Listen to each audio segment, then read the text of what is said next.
¡Qué magnífico dibujo de una fogata! Se ve tan bien que querrán enmarcarlo. Necesitan papel negro, pintura, pegamento blanco, un pincel, escarcha, estrellas autoadhesivas y ramitas. Para hacer el dibujo de una fogata, comiencen con pinturas de color del fuego como el rojo, amarillo y anaranjado en botellas plásticas. Aprieten la botella directamente en el papel, haciendo líneas onduladas. Luego pueden agregar rojo y anaranjado.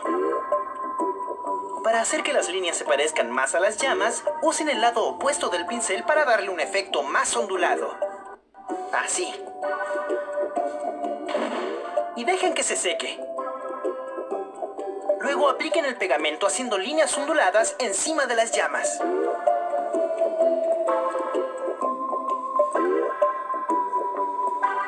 Agreguen una gran gota en la base. Y ahora la parte divertida, las escarchas. Pongan escarcha dorada en la base de la fogata y escarcha plateada y roja para las llamas.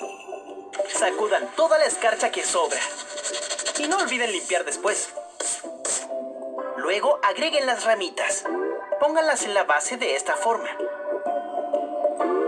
Y pongan un poco de pegamento encima.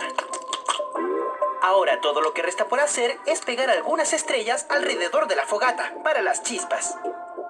¡Qué fabuloso dibujo de una fogata! Es muy real. Casi se puede apreciar el calor y además tiene un buen efecto. ¿Por qué no lo intentan?